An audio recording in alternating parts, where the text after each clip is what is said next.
everybody. Welcome back to the Cyprian Francis Show. I am your host, Cyprian Francis, and this is the show where we talk all things media, marketing, and film. And right now, I'm broadcasting from my home here in Los Angeles, and I'm very excited to have a special guest with me from my hometown, Chicago, Bob Iaccino, world-renowned financial news contributor, show host, trader, educator, entrepreneur. Thank you, Bob, for joining me here today. Happy to be here, man. It's good to talk to you again, brother. Yeah, and so, right off the bat, you're at your home office right now, right? I am. But when we're not in a quarantine, you're found on the floor often, right? Yeah, I still do go down to the trading floor quite a bit, not necessarily to work anymore, but to do a lot of the TV stuff that I do. Most of it is shut down there. All right, so then, we've known each other for like 10 years because when I first started working in finance, we started working at the same company, and that's kind of where I started my passion for digital and media in the financial space. And you were pretty much doing financial stuff, but you rolled that into a media component of the business. So why don't you tell me a little bit about how you got into the financial industry, right? Because I have my story. I think everyone has their own story there. And then how did that turn into, being a popular guy on television? Well, it's funny. First of all, everybody that's listening should know that it's still to this day, you as a young pup made my favorite reel of myself, which was all those intros of me where different hosts were saying Bob Iaccino, Bob Iaccino. I don't know if you remember that. Man, that was a quickie. I think we did that like half a day or something. Probably less. I mean, you even in, what were you, 11 years old? I don't even know how old you were. You were a pup, and that thing was great. So you had a talent for that stuff just really early on. But my story's, it's a weird one in terms of finance, and then it's probably pretty common in terms of television. Like the finance story was, my family had a family business. My dad took on partners. It was an Italian bakery in Chicago, by the way, which is pretty ethnic. But I worked there since I was 11 years old. My dad took on partners. Those partners voted my father out of the business, and we all quit. So I was literally, my whole family, obviously. So I was literally hanging around the house, and a buddy of mine said, why don't you come down to the Chicago Mercantile Exchange and hang out with me for the day? And I thought we were going to the merchandise mart. I didn't even know what the Mercantile Exchange was. And I saw the excitement, and I never left. It's just what year was that? What year was that? 1992. Okay, so that was right before it did like 4 or 5 years before the internet kicked in. Maybe even like yeah. I mean, I got my first email address while I was working on the trading floor. I didn't have one when I started. So and then usually right before the .com boom, yeah. And so usually the floor story is kind of like you start as a runner, right? Yep. I did that as well. Like when I was down there with my buddy, I just kind of walked around. Once I realized how much I loved it, I walked around and begged for a job, and I ended up getting one. My first job was $500 a month, and the guy told me, your job is to get me coffee, get me lunch, and look for another job. He said, that's it. He goes, I just feel bad for you, so I'm giving you a job. So that was my role. And before he fired me, I found another one, and just kind of snowballed from there. But so that was the work part. The TV part started in 1999. I did my first TV interview in 1999. And I had a friend named Jack Barugian, who you can still see on TV. Yeah. All the time. Jack was a friend of mine down on the trading floor. He's one of my sort of early mentor / friends. He's more of a friend, but he was doing TV already, and CNBC asked Jack for 5 more traders who could complete a sentence. Those are Jack's words. So he got a bunch of us in a room, and CNBC did screen tests, and I was one of the people they picked. So it ended up being like 25 guys down there, and they picked 5 of us, and I was one of them. That's how it started. And then it like kind of comes as a supply demand thing, right? And like a scheduling thing, like, you become the Thursday guy, or you become the futures guy, right? Yeah, that's exactly right. The second part, it became a subject thing. So whatever they liked your commentary on, they started calling you for that subject all the time. So mine ended up being currencies, interest rates, and oil. That's what they liked. And you're still pretty popular as the oil guy, right? Like you get that's interesting, Sip, because that is my shortest career the shortest segment of my financial career was in oil, but it's the thing that I'm the most known for now in the financial news media. So I have Bloomberg reporters that call me, and they don't even quote me in the story. They just call me and ask me about oil. And I literally worked at a boutique oil firm in Chicago doing strategy and hedging for 10 months. That was it. And I learned things about oil that you just don't know in that 10 months that most people don't know. And it was pretty cool. It was really good learning. And it was very late in my career where I was hungry to learn things. I wasn't learning things anymore. So I've always been that guy that I'm like a sponge, right? So that's like probably from a perspective of something that I was born with, that was the luckiest thing I ever had, was that sponge thing. And when I was at that oil firm, I just sucked in all this information about physical crude oil, which most people don't know. And I started spewing that stuff in TV interviews, and that became my thing now. So people actually see me as an oil guy, but it's the shortest segment of my entire career. And so do you have any regular rotations right now that you're covering? I think you do like I always see you on the CNBC Futures Now, right? And then the CME always has you like plastered all over their stuff. Yeah, so I do 3 commentaries a day for the CME group. So I do different subjects. Like I've got my whiteboard calendar on the wall here. So I look at today, for example, I have to do a couple videos for them on FX and metals. So they'll give me subjects per day. So I do those every day. I also do a thing that the CME posts on Twitter called Your Need to Know. And that's mine every day. It's 3 subjects that traders need to know, either from, if I film it in the morning, it's for that day. If I film it in the afternoon, it's for the following day. So those are regular spots. I do every other Wednesday on Bloomberg Canada, their Canada subsidiary. So that's every other Wednesday. I do an afternoon spot for them. I do TD Ameritrade's internal network twice a week. The days vary. I do Charles Schwab every 3rd Monday, their internal network that they webcast to their clients. And then Bloomberg is once every 2 weeks, and that day varies as well. I don't do a lot of CNBC anymore. Because they stopped doing the Futures Now show. Mm-hmm. To be honest, just between us and your 1,000 listeners, whatever it is, I don't particularly care for CNBC that much anymore. They've kind of become the TMZ of financial news. They try to get like, they literally be talking in my ear and they'll be argue with him on this. And I'm like, I don't disagree. Why would I argue? But they're kind of trying to create conflict and create ratings. They're going sort of that Fox News, MSNBC route, where, you know, they have an agenda. And I don't mean a political agenda. I just mean they want conflict. And, you know, I'm going to argue with somebody if I disagree, but if I don't, I'm not going to argue. Yeah, I mean, it's good that you're able to stick to what you believe in. And that's really why they should have you on their show, because they can get an honest opinion that you stand behind that right. Hopefully benefits their audience, right? Like nobody likes to go on financial news and talk about everybody losing money. You just want to be realistic about it. Right, and you know me, so you've known me a long time. I mean, if I think something, I'm probably trading it.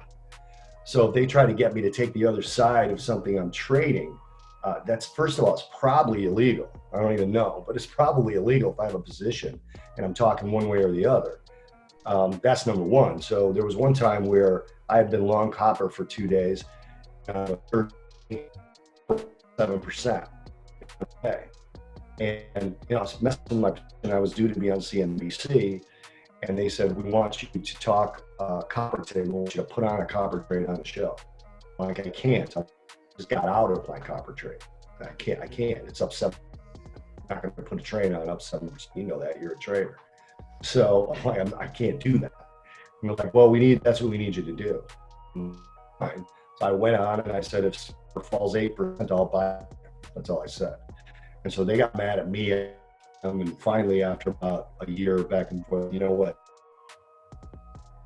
Looks like I lost my man Bob there. Having technical issues. Broadcasting from Chicago. He got booted. Uh-oh, technical difficulties. We got him back. You know what's cool? I'd say this all the time, the same technology that allows us to do this sometimes goes out. What can you do about it? You can't get mad. Yeah, no. But you know, I think you did a good job of covering the different shows. And I mean, it sounds like you got a busy schedule, right? Like you got to prep for all those sets. So let me ask you this question. Now you're doing this so there's basically two ways that doing like finance or news commentary like this can benefit you, right? So like some of the networks pay you because you're an expert, and sometimes they don't, where you just become an expert and you use it as a way to promote your business. Right. Would you agree with that? I would completely agree. So I have 4 companies that are active right now. There's Path Trading Partners, where I'm the co-founder and chief market strategist. That is white label analysis. So in other words, if a firm wants analysis but can't afford their own analysts, they hire us. We write the analysis, they put their name on it. So that's one. I also go on TV as Path Trading Partners. That's like my all-encompassing sort of media name. I also have a company called InTrades, which is a fintech company. I've got a couple of 20-something partners down in South America who started the company, and they brought me in as sort of the old guy, right? The guy who has the market experience. And that's kind of like, it's geared more toward people your age, where intrades.com is short for intelligent trades. And it's like an infographic style of market information. It's really cool. Like, it's bright colors and big numbers and basically everything you need to know about. So if a TV station calls me, like I do Yahoo and Cheddar as well, which I left those out. Cheddar will say to me, can you talk about Apple today at 3 o'clock? I'm like, sure. And I go to InTrades and I type in Apple, and everything I want to know is on InTrades, like literally everything. So I'm a partner in that company, and I'm also the head of research for that company. Then I have the Stock Think Tank, which we actually just launched, which is a portfolio product where people pay a fee and we design a portfolio. And it's a mass market portfolio, but we basically do everything for you. You just put on the trades. So it's 10 stocks plus some bonus picks here and there. We follow a specific formula, and it's more of a short to medium term stock portfolio for people who want to be in the markets, but they don't know what to buy. We tell them what to buy. And we actually rushed that one out because we were preparing that product for when a correction came. And if you see some of my interviews back in October, November, December, I kept saying a market correction was coming. And so we were slowly working on this product. And when this black swan coronavirus came, we pushed the product out and we launched it. So we actually launched it last week. Got a bunch of members for that. And it's pretty affordable. It's like $500 a year. So it's only $42 a month. Yeah, we'll add all the links to the video and to the post so everyone can see it. But let's talk about the inevitable. Like, the government, I don't know what the number is, but the government has basically shut down half of America. You can't go anywhere. You have to sit at home, right? There's an entire economy that has just been told you cannot earn income, right? You have to innovate. And so, you know, what are your thoughts on it, right? Because everyone has different perspectives. Like, you have a very high level because you see the financials and the corporates and how that trickles down. And I think I'm seeing a lot of the everyday life, and it's at a standstill. So, you know, I'm optimistic in that I'm going to give it 2 months at the most, right? Like, you know, but, you know, what are your thoughts on all this, Bob? Well, I agree with your time frame. I think it's probably another month from where we sit, month and a half from where we sit right now. So it's been what? It's been 2 weeks, 3 weeks? 3 weeks for us, yeah. Yeah, so it's been 3 weeks in Chicago as well, because I remember the California order came around the same time as the Illinois order. So I figure from there, it's probably another month, month and a half before things normalize, but things aren't going to normalize. They're going to get back to some semblance of normal, but there's a couple of things that I think are going to change permanently. You and I were talking about Zoom before you actually started recording.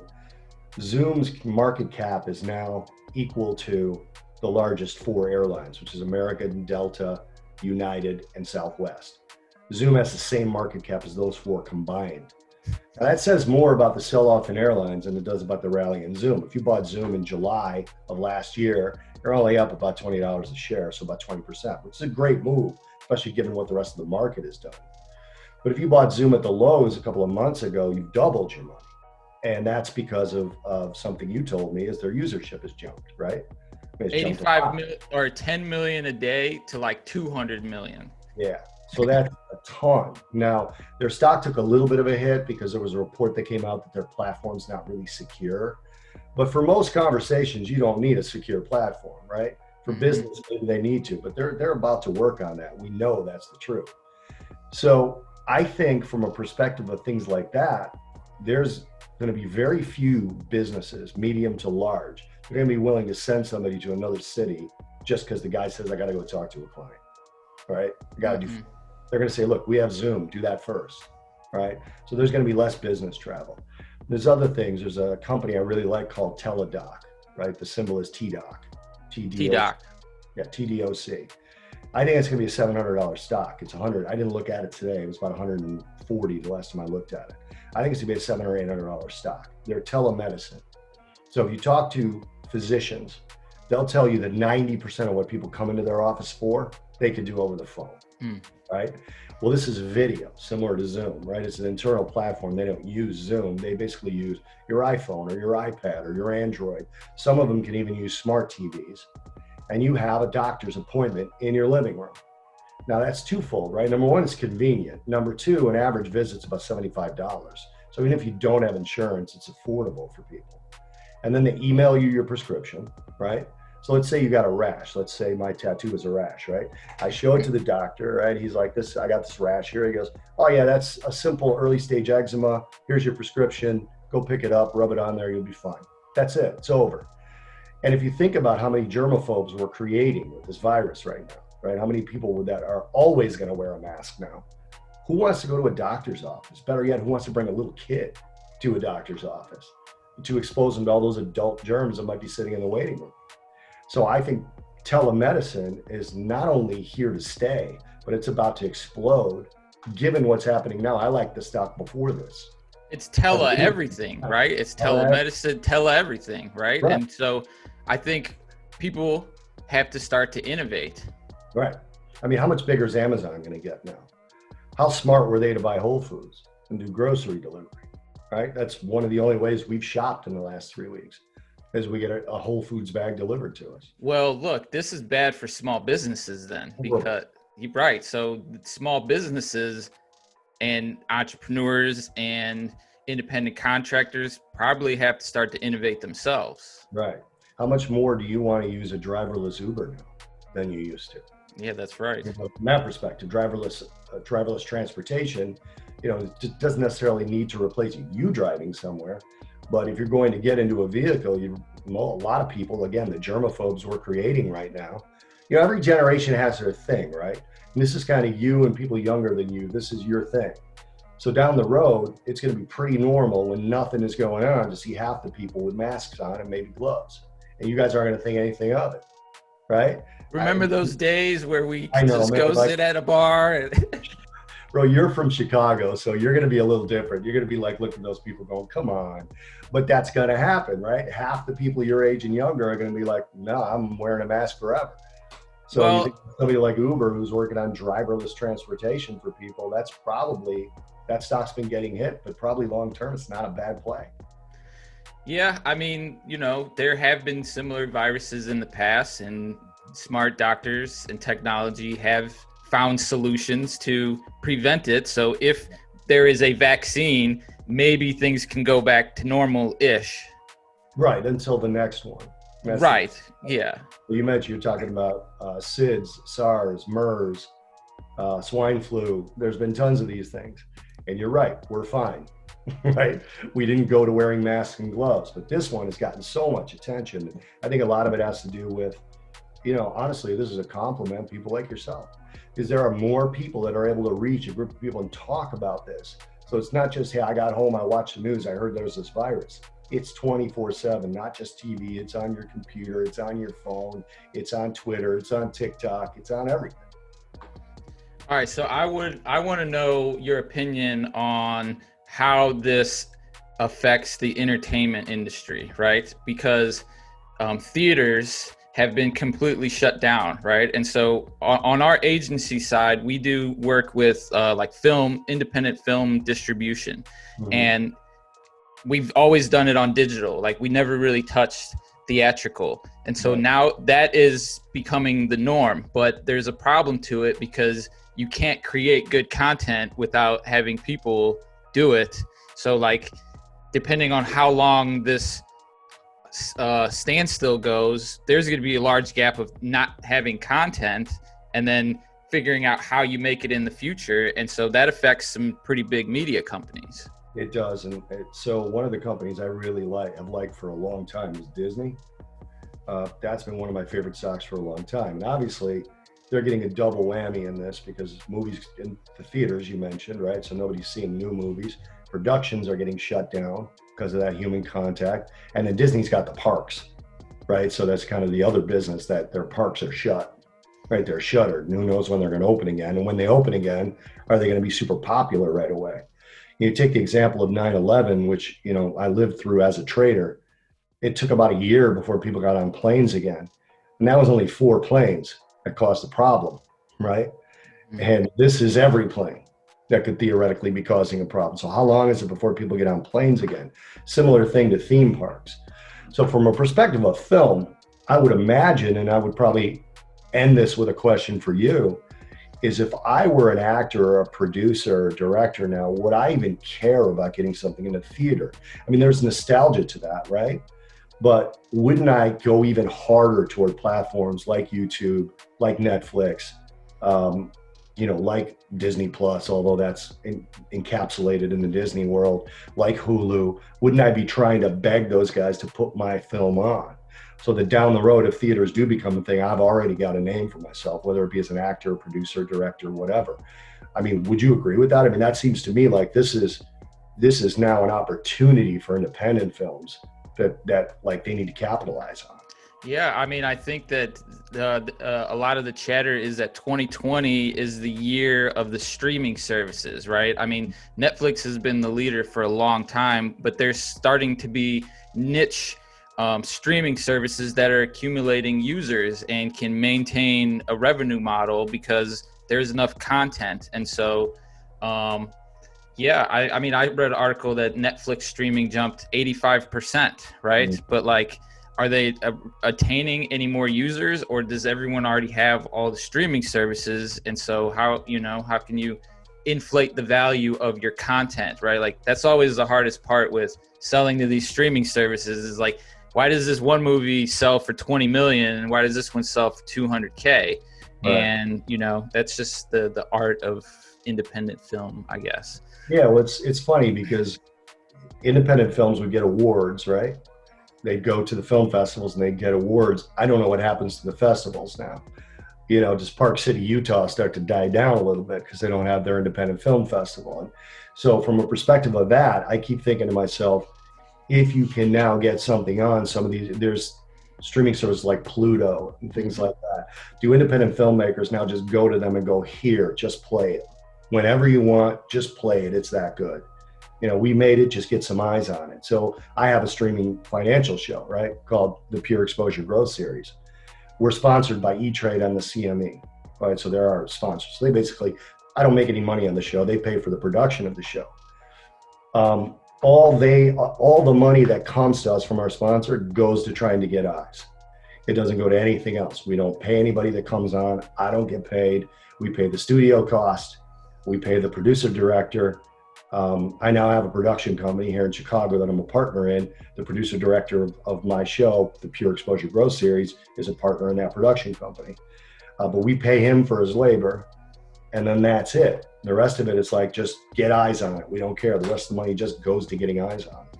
That's all it goes. Well, there's, a lot more eyeballs now to go after because that's all you can do is sit at home and stare at your monitors or your TV or your phone.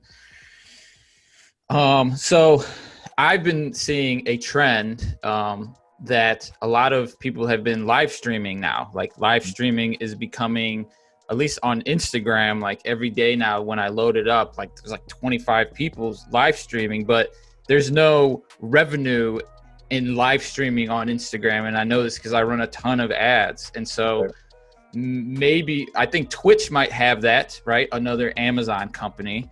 But I see that there is a shift in how content creators are potentially going to monetize themselves in this new pandemic, virtual era. Yeah, there's a company called Zero Hedge. Is it Zero Hedge or is it, which one is it? I'm trying to remember the name of it. No, Hedge Eye. I'm sorry, it's called a Hedge Eye. And it's run by this guy who has free content and then a paywall. And I think really for me, from a financial perspective, because I theoretically give value that people can make money on. It's not just to entertain them while they're waiting for their pizza, right? That's probably where I go with this show that I've created. So we've done 4 episodes. We've got 3 more in the pipe, and they're once a month. And if we get to the point of doing them once a week, we'll have a free section of content. And then at some point we'll be like, all right, thanks everybody. We hope you enjoyed the free part. Now sign up because we're going behind our paywall for our paying members. And then we would give the real content, the real learning, right? The real, hey, we just bought this stock, you need to buy it. Or we just bought silver, you need to buy silver, here's why. And that stuff will be behind the paywall. But I need the eyes first, right? So we're about 4,000 viewers now. I figure if we get to 40,000, we can then get more sponsors, and then we can try and do that, where we tell people, look, it's going to be $20 a month or $10 a month or whatever it is to get the real content, but we'll keep doing our free show. That seems to me to be a model that potentially somebody like, I don't know, Jerry Seinfeld or Sebastian Maniscalco, who's newer, or somebody like that could probably do that. Down the road, he could be like, here's my free YouTube stuff. I'm pretty funny. I'm doing a special on YouTube. It's $5. I don't know. I mean, that seems to me where it's going. I agree with you, Bob. And that's why I've been extremely busy lately, because that's what I do, right? That's what I do for companies, and I love it, right? Like, if more of these entertaining individuals who have audiences are interested in monetizing their content, then maybe they should just create a quick paywall system and, generate what's Netflix now? Generate $14.99 a month from, 4,000 people, and hey, you can still do your free stuff. The other thing I would say is I think this situation is terrible for companies like Comcast and cable companies, because I'm a cord cutter myself. And one of the reasons I waited to cut the cord so long is I needed to figure out how to get my financial channels that I watch all day. And then it became easy. And I literally have my monthly bill almost half of what it was, and that includes the internet. Then I still have Netflix, I have Hulu, I have Disney Plus, and I have 3 or 4 different apps that I pay a monthly fee for, and it's plenty. And there's more content than I can watch. Yeah. Include YouTube. So it's definitely becoming a niche thing, right? Mm-hmm. Okay, what else do I want to ask you? So tell me what's happening with oil. I mean, I know we talked about that you're the oil guy, but yeah. I'm very interested because I see on the shows that oil was at like $20 the other day. And yeah. I remember back in the day when I was trading, I don't know what the high was, but I remember seeing it like $140 a barrel. Was it ever that high? Yeah, that was the high. And so I'm seeing $20 a barrel, and I'm driving in Santa Monica, and it's like $3.59 a gallon still. And I'm like, what the? They kill you guys out there. I lived in Southern California for 4.5 years. I lived in Pacific Palisades, and it always just threw me how expensive everything is out there. But you just look out your window and look around, you understand why everything's so expensive, because it's clearly one of the most beautiful places in the world. But from a perspective of the gas prices, so here we're already down to $1.84 in Chicago. And Chicago is usually one of the most expensive places in the country. It's always top 5. So we're already down to $1.84 a gallon here. Crude oil itself, and you have to excuse me for looking down because it moves so fast. I'm actually looking at my E-Trade account on my phone. A little plug for the sponsor of my show. Crude oil is up 6.5% today. It's at $26.90, which still seems really low compared to your $140 reference, which again, that was just about the high. Crude oil is, first of all, prior to cryptocurrencies, crude oil was the most volatile thing you could trade. I mean, moves of 1% to 3% were a normal day. Especially now, when you talk about from a percentage standpoint, when you're looking at prices this low, obviously it still moves the same. It still has the same range on a daily basis, but the percentage seems higher. So obviously, if you're at $20, 10% is $2. If it moves $2, it's a 10% move, right? Whereas if you're at $100, a $2 move is 2%. So it seems more dramatic. But if you go back in time to about 1986, for about 14 years, the range was about $10 to $26. That was the range back then. And that was when the US had virtually no oil production, 2-3 million barrels a day, something like that. It was all coming out of traditional Texas wells. So crude oil, a barrel of crude oil, the thing you remember is 3-2-1. So 3 barrels of crude oil produces 2 barrels of gasoline and 1 barrel of everything else. And that means jet fuel, it means tar, it means plastics, it means everything else that is made from crude oil that a lot of people don't know is made from crude oil. So when the price of crude oil rises or falls, gasoline doesn't fall by the same amount. A lot of people think, well, crude oil was at 40, it was at 20, gas price should be cut in half. Not really. For every $10 move in a barrel of crude, you should get 30 to 50 cents moving gasoline. I'm sorry, 25 to 30 cent moving gasoline, because that's just the function. But also you'll find that prices fall a lot slower at the pump than they rise. I mean, if crude oil rises, the pumps change the next day.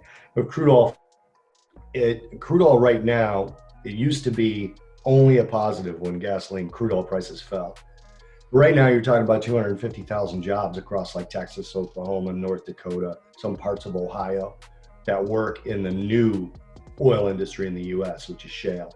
A lot of people don't like shale, and I understand why, but it does sustain a lot of jobs and a lot of families. So now you've got the president actually advocating for higher crude oil prices, where this entire term he's been advocating for lower crude oil prices. I don't think it's unusual for him to kind of be manic like that in terms of his opinions on things and switching. But I understand in this particular time why you want to help the crude oil industry, because it's not replaceable on grand scale in an economically affordable way today. It will be. But there's ramifications for crude oil prices being too low, not the least of which being another 250, 300,000 jobs lost, which we had the jobs number this morning. We lost 701,000 jobs. And that's really over 900,000, because last month was plus 285. So without this virus, we should have been adding 200,000. Instead, we lost 700. So the net effect is really a 900,000 job loss. But crude oil needs to kind of sustain itself right now, because it's simply in a place where there's too many jobs lost, number one. And number two, if the price of crude oil falls, guess who else gets harmed? Elon gets harmed. Tesla gets killed. What do you pay for a Tesla when gasoline is 25 cents a gallon? I mean, you don't go out and pay 60, 80 grand for a Tesla. If you can buy a $40,000 car and fill it up for $10, it just becomes so. For people who want fossil fuels to go away, and I'm one of them, I just want them to go away slowly. I don't want them to go away quickly, because it just damages too many people along the way. But if you want fossil fuels to go away, you want crude oil prices high, because that's one of the reasons that you would want to buy an electric car or anything else that runs on something other than fossil. And that becomes a supply demand thing, right? Like right now there's no demand and a lot of supply. Right. And there's going to be a lot of supply of Teslas if the price keeps going down. So we could assume that oil might not ever hit 100 again. I mean, we never know, because we now have the technology to run transportation electronically. Yeah. So here's the funny thing. From a perspective of crude oil itself, like we just built a bunch of pipelines to ship US crude around, right? But crude oil moves 11 miles per hour through a pipe. It can't go faster. If it goes faster, it damages the actual oil. It heats up and it damages the viscosity of the oil. So we got all these pipelines built. So those pipelines are going to be filled.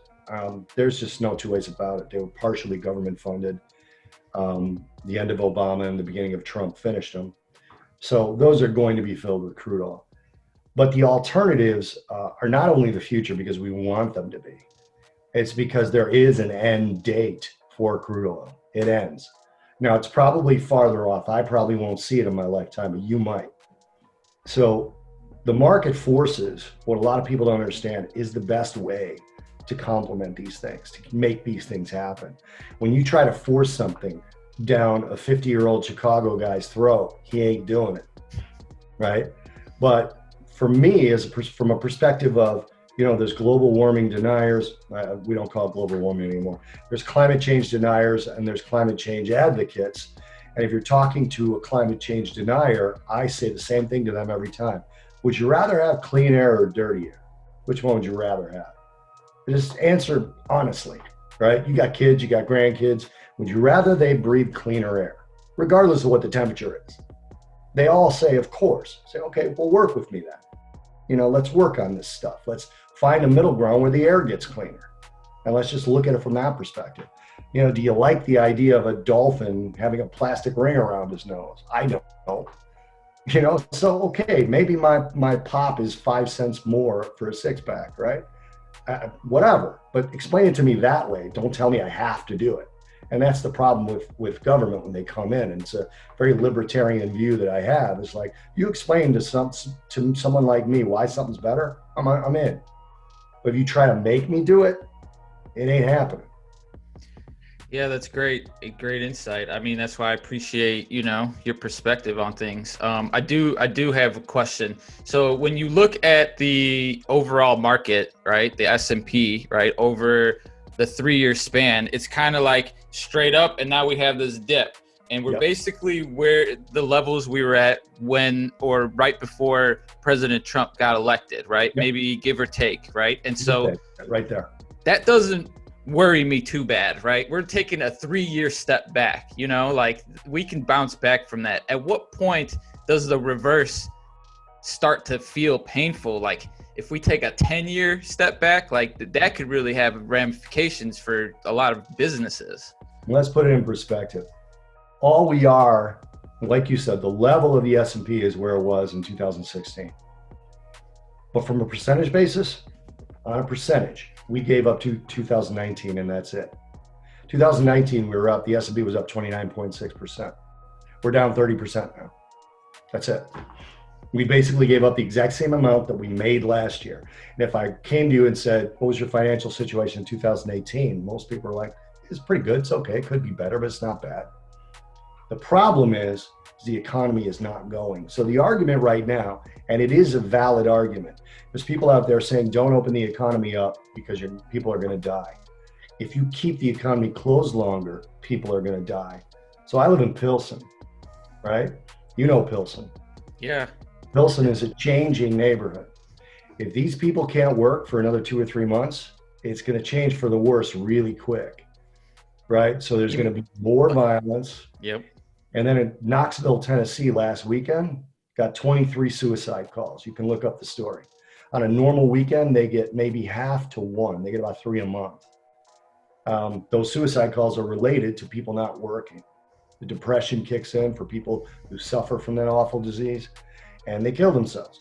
So there's all kinds of other factors going on in here where we do need to get the economy reopened. But from a perspective of the markets, which is what you asked me, there's been 2 bear markets. We're in a bear market. And for those of you that don't know, bear market is a 20% move down from a recent high. It has a definition, right?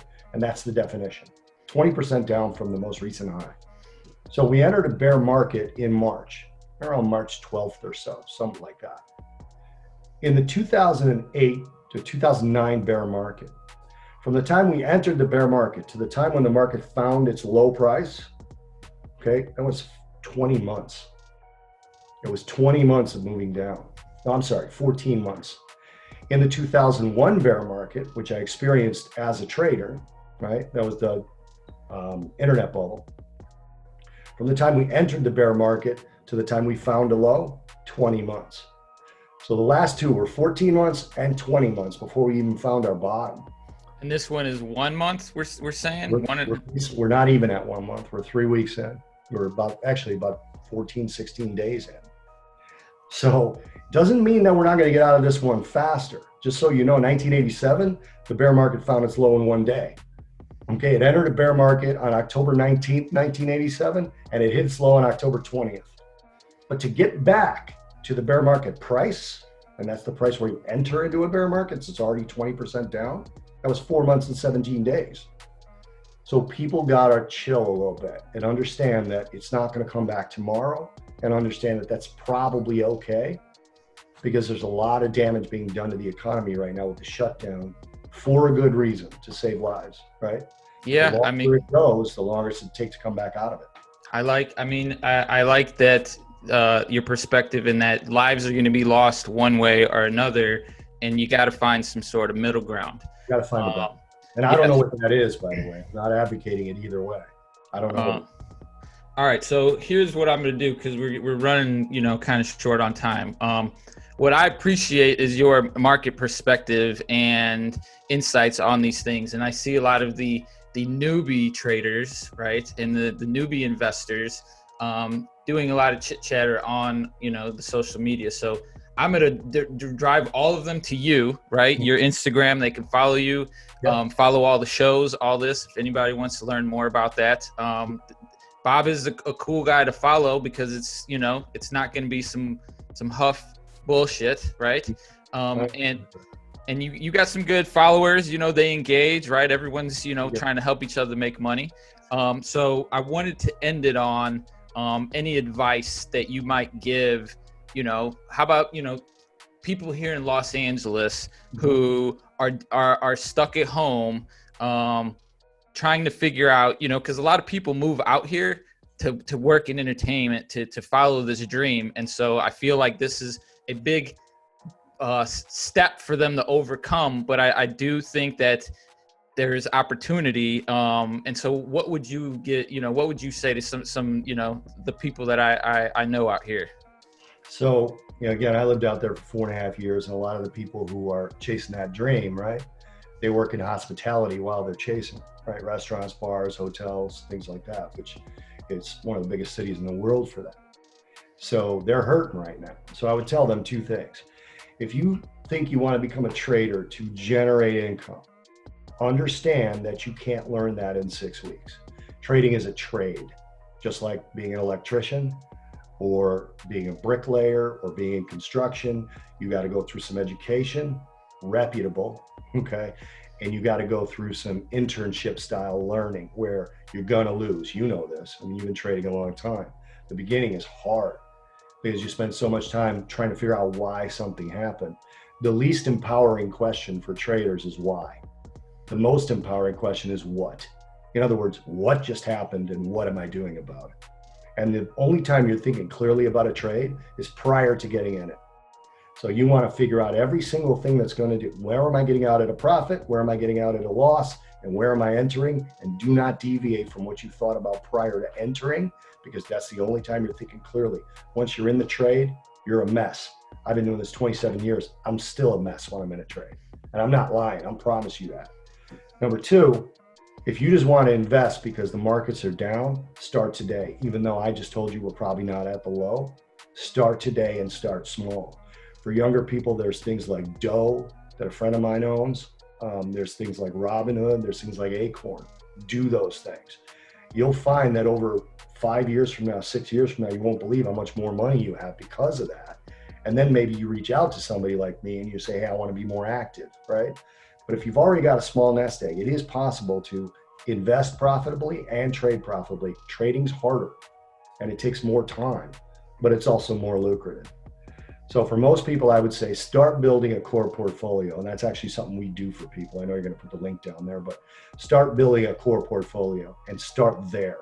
Because starting now as a trader, man, it's dangerous.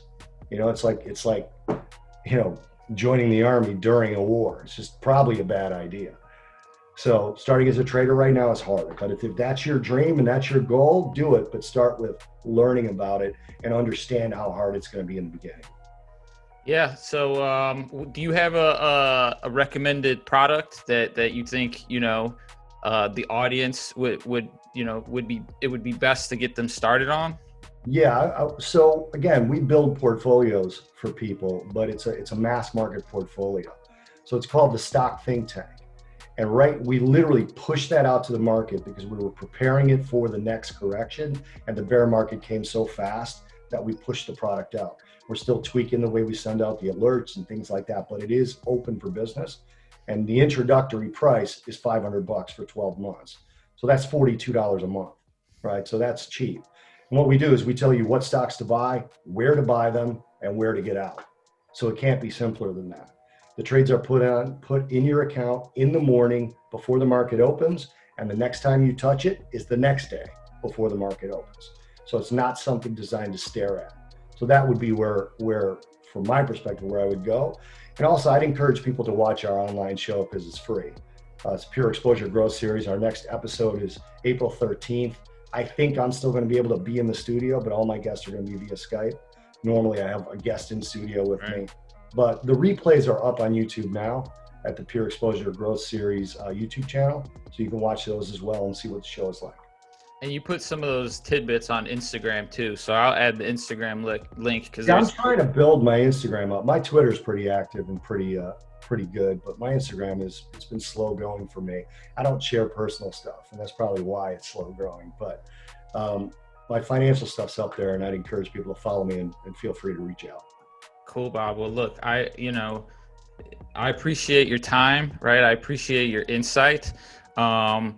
We're all having to do this stuff from home, and so it's an adjustment, but, I feel like I've been doing this even before the quarantine. So my goal is to try and help innovate and work with, leaders and people trying to disrupt like yourself. And so, thank you for your time. Yeah, thanks for having me on, man. Next time you come home, make sure you reach out. We'll grab a cocktail. Yeah, in 6 months to 8 months or 12 months. Whatever you can move from your house. All right, Bobby. Appreciate it. Good talking to you, man. Have a good one. You too.